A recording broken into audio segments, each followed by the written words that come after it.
Today's topic is Feminist Theories, a Sociological Approach.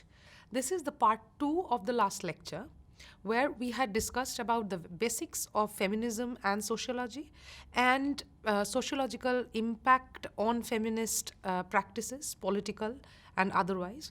Also, feminism as a part of social science, social practices, so on and so forth. We did some of the basic discussions. We discussed keywords, certain key terms. We also discussed words such as misogyny, patriarchy, so on and so forth. In today's lecture, we'll try to go a little deeper into it and try to see different other sociological factors, how it interacts with feminism, so on and so forth. Now, the first thing that we'll discuss is how feminism as a different form of approach towards different disciplines and etc., how feminism sees sociology.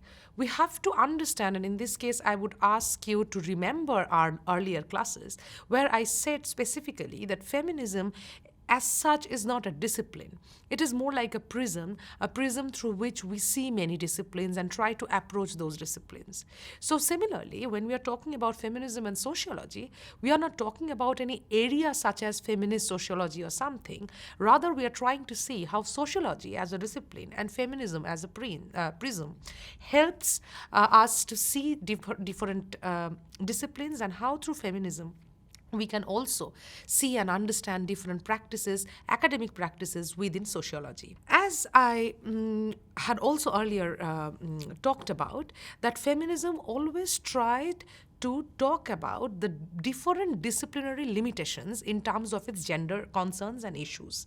Similarly, when it came to sociology, the early scholars of sociology, it has been noted by feminists that most of the works around happening within sociology were androcentric. That means where human beings are at the center and they're trying to understand the lives and social practices of human beings. The concerns or the accusations of feminists were that these studies of sociology used to be very male-centric. The humankind, whatever they tried to understand through humankind and their practices, their social practices, their lived experience, so on and so forth, used to be very male-centric.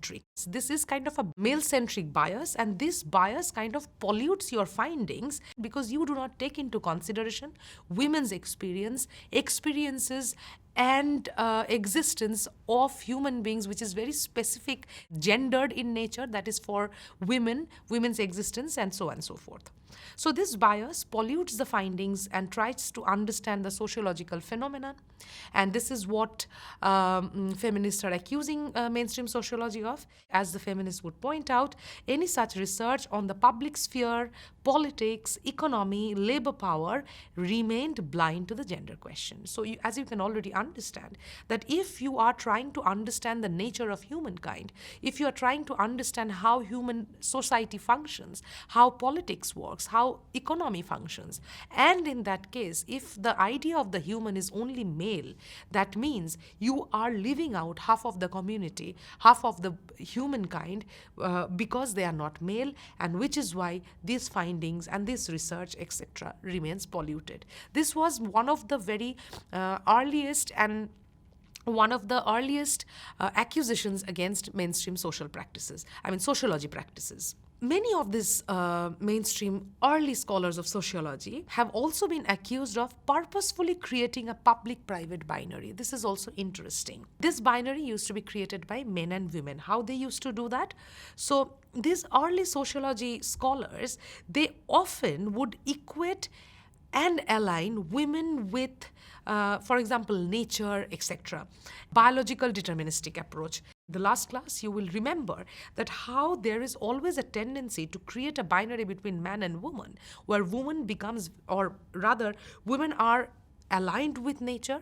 It is understood that women are as if more closer to nature, so they are more private, they belong to the private sphere, and men are automatically, or as if men by nature belong to the public sphere. So they will go out to hunt, to do agricultural job, to do job in the public sphere, and women would remain at home because they are more closer to nature, they reproduce, they sustain the family, they will only limit themselves to care work, etc. Many such sociologists also didn't question the gender division of labor that society imposed both on men and women.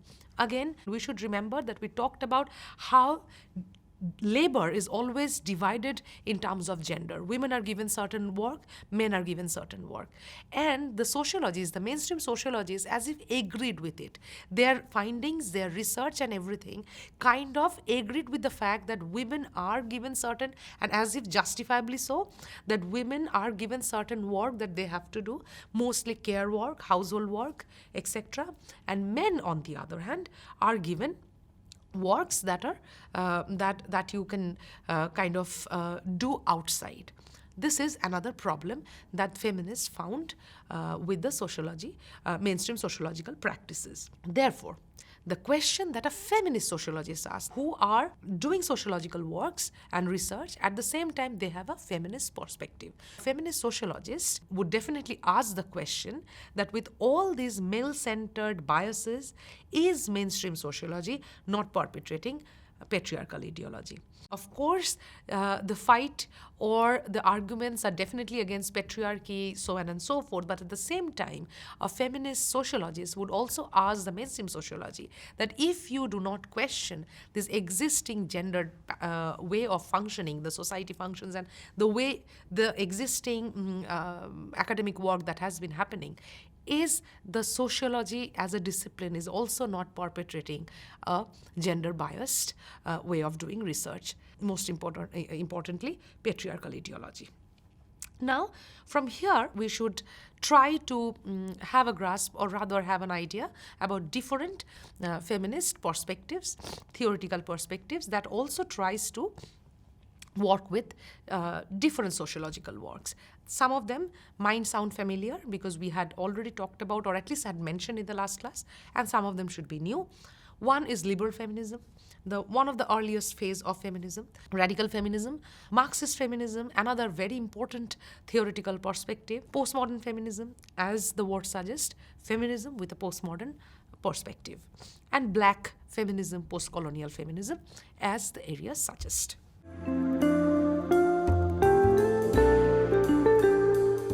Now let us try to understand one of the most important categories that functions within feminism is the idea of gender.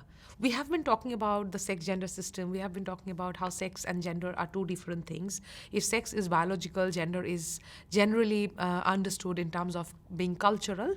So let's try to understand what is gender. Now, Joan Scott's Gender and the Politics of History. With this book comes the questions of gender as a category of analysis. Now, this is important. Why are we saying it's a category of analysis, and why an important assertion? First of all, mainstream society has been trying to impose the gender norms as something natural and normal, almost like sex-based qualities of a human being, as we discussed in the last class.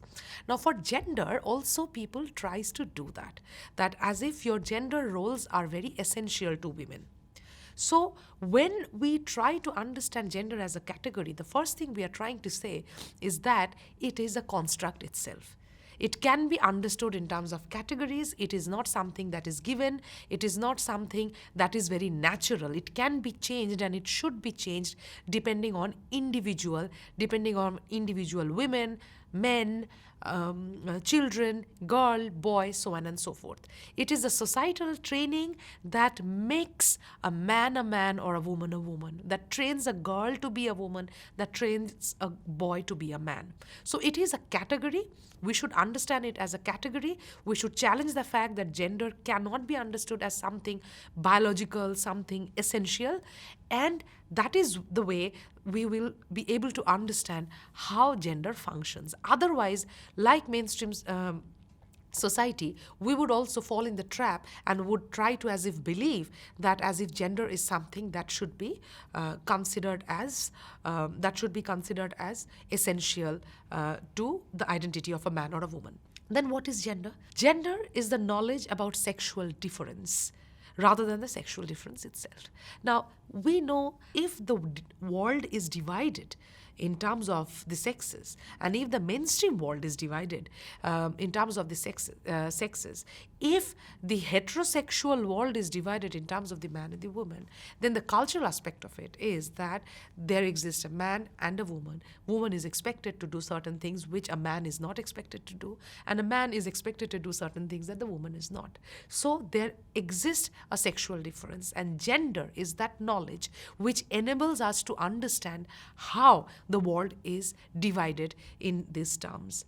And that will help us how? That will also help us to understand that how one particular gender takes most of the privileges from being at the center, and how another gender, because it belongs to the margin, is deprived of certain things. So gender, one of the first thing that we should understand about gender, that it is the knowledge that the world is created, or the present day world is created in terms of sexual differences. Gender is also the meanings attributed to different sexual identities. Gender is something that the society imposes, the culture imposes, that this is how a woman should be, this is how a man should be. So if the world is understood in terms of heterosexual identities only, and if the world denies any other sexual identities and only try to limit ourselves within man and woman, even within that, different meanings are attributed to manhood and womanhood. Now, those meanings are also a part of gender. Also, being aware of gender also means that we are aware of the social structure of sexual difference. By social structure, definitely we mean that how the society is divided in terms of man and woman, and how the power, economy, access to money, access to job, public offices, so on and so forth, is mostly captured or mostly under the control of one particular gender, and how the other gender historically have been deprived. Now, this is also a kind of an awareness. So having an idea about what gender is also means how the society is structured in a way that where sexual difference plays a major role. Gender is also the relationship of power that is rooted within sexual difference and the ways in which it can become a justification of patriarchy. So keeping that in mind, we have to understand that gender, having an idea about gender, is also having an idea about how power is distributed within the society, and how gender plays a major role because one gender is more privileged and the other gender is not. Most importantly, that gender is a fluid category. Feminist scholars who talk about gender, they would always say that the world cannot be only understood in terms of heterosexuality. And man and woman are not the two most rigid idea of gender. Gender is always fluid. There is a potential always that a woman, what we understood as womanhood, what we understood as manhood, cannot be a fixed identity for any particular community. It is fluid. One can also have, a woman can also manifest certain qualities which is quote-unquote understood as manly.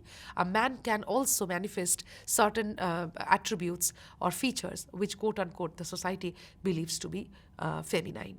So it should not be gender behavior or gender as such should not be understood as a rigid category. If, having understood what gender is, if we have to give an understanding, or if we have to think about a tentative definition of what gender is, again, it's a tentative definition by collating and collecting all the things that we have discussed so far, that gender is the economic, social, political, and cultural attributes and opportunities associated with being women and men in a mainstream society. And now that social definitions of what it means to be a woman or a man vary among cultures to cultures. This is also important. I'll give you an example. We tend to believe that men are more athletic, men have more physical power, they can do the jobs that require more physical rigor and etc., and women are not. But there would be communities where women are working in tough terrains and doing a lot of physical works. Similarly, a woman who has trained herself to be a sports person would always have more agility, more strength than a general, quote-unquote, men that you find around you who have not trained themselves accordingly. So this is how gender functions. This is also culture to culture. The idea of what is manhood, what is masculinity, what is femininity will also differ depending on culture to culture. Gender is a socio-cultural expression of patriarchal characteristics and roles that are associated with certain groups of people with reference to their sex and sexuality. So why patriarchal? Because the mainstream society kind of imposes gender roles.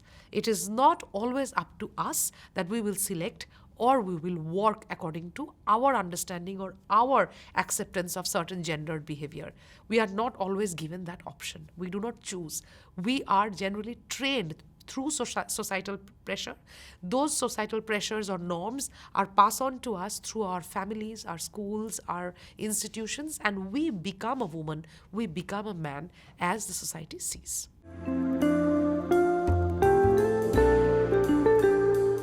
In this section, we'll now talk about certain key terms. Key terms in terms of sociological practices, gender, feminism, etc. These are the words that we every now and then come across, which is why it is important that we should have a proper understanding of what does it mean. The first two words that I'm talking about is gender equity and gender equality. Most of the time when we talk about a world where there is no difference, people have equal opportunities and everything, we use the word gender equality. But sometimes we also use the word gender equity. Now, what does these two words individually mean? Gender equity is the process of being unbiased to all gender, similar to gender equality as well. But what is specific to equity is that to ensure that there is no privilege added to any particular gender, or rather there is unbiased approach to all the genders, to ensure this, measures must be taken to compensate for historical and social disadvantages that prevent any gender, be it women, for example, or men, from the same level. That means if it is proven that historically one gender is always lagging behind, we have to understand that socially that particular gender may not have had access to certain things like education, right to vote, going out, etc., everything that we have discussed so far. They may not have had these opportunities. So for a woman to come forward or to start a particular thing from the same level as that of a man, they might need an extra push. That is what we call as gender equity. For example, reservation is one such act. The other thing, one easy way to understand this is one of the memes that you might have seen in social media is that there is a fence and 4 or 5 people are looking through the fence and is trying to watch a match or something or a game. Now these 3-4 people are of different heights. Now we know that the person who's taller, it's easier for him to look at that. But a person who's shorter in height would require a stool or something to step on and then look at it. This is what we are talking about in terms of equity, that everybody should have equal opportunity and should start from the same level. So the one who is in a disadvantageous position should be given some support so that they can also start from the same level as that of the person who has certain advantages. This is gender equity. And gender equality is a state or condition where it is ensured that all the genders can enjoy equal rights. It enjoys equal socially valued goods, anything that is good and given to people. All of them have equal access to that, opportunities and also resources. The next thing is gender integration. So strategies applied through various policies, programs to take socially imposed gender norms into account and to compensate for gender-based inequalities. So gender integration is certain acts, strategies through programs that people take where it is always acknowledged that certain gender norms exist, and on the basis of that, certain gendered behavior or gendered way of functioning thing happens. And to compensate that, certain programs needs to be taken. That means being aware. As I said in the definition of gender, that the first thing is to be aware that the society runs or the society is based on sexual differences. So keeping in mind sexual differences, certain policies and etc. may need to be changed. Gender mainstreaming, another key term, is the process of incorporating a gender perspective into politics. So gender mainstreaming is bringing up the question of gender, feminism, etc. for different spheres such as politics, strategies, programs, project activities, administrative functions, as well as into institutional culture of an organization. That means that bringing in the question of gender and feminism into the foreground, and all the works and spheres, offices, public offices, institutions, schools, etc. should always be aware of the question of gender. One should not forget the question of gender, be it a part of politics or anything. Gender stereotype, as we have said or discussed about what gender is, that there are certain stereotypes that are associated with women and as well as men as well. So when we talk about what gender stereotype is, we mean that there are some stereotypical role that is associated with women that is also associated with men. For example, women are capable of doing certain things like care, nurturing, etc. Men are capable of doing things outside of the home. We also have gender-based violence. There are certain violence that happens only because certain gender is understood as something that can be easily oppressed and pressurized. Domestic violence, sexual harassment, etc. are gendered way of violence. Agency, another word that we use for women and men, is that a person's capacity to set goals for themselves. It may entail, bargaining, negotiation, resistance. So that means if we say, when we say that women's agency, we mean that women should have more power to bargain, to control their life, to have a negotiating power, and also should be able to resist. Women's empowerment, another word, refers to women's capacity to make decision, to have control over their finance, their body. They should be able to decide for themselves whether they want to study, they want to do their job, so on and so forth. That is empowerment. Now, in terms of gender, whatever we have talked about is mostly about men and women. There are also certain terms which we generally use when we talk about gender, and which is used in greater social context as well, is about other genders too. So we have words such as homophobia, which is a very irrational fear and aversion or discriminatory behavior towards same-sex people in a same-sex relationship. Heterosexism is a presumption that everyone around us either is a man or a woman, as if there is no other sexuality beyond it. Sexual orientation, another term that we regularly use. What do we mean by that? We mean the sexual preferences and choices of a person, be it a man or a woman. And one last keyword that I would like us to remember is the question of transgender. We have also had transgender bill and etc. in the past few years in India. I would request you to look through that and have an idea about what's the social condition of the transgenders in today's world. But what do we mean by a transgender? It is mostly an umbrella term referring to individuals who do not identify with sex category assigned to them at birth, or whose identity or behavior falls outside of stereotypical gender norms. The term transgender encompasses a diverse array of gender identities and expressions, including identities that fit within a female or male classification, and that does not, just as we said, that may not agree to the sex category that has been assigned to them at birth, may change later, so on and so forth. Transgender is not same as intersex, which refers to biological variation of sex characteristics, including chromosomes, that do not allow an individual to be distinctly identified as male or female. So this is not intersex.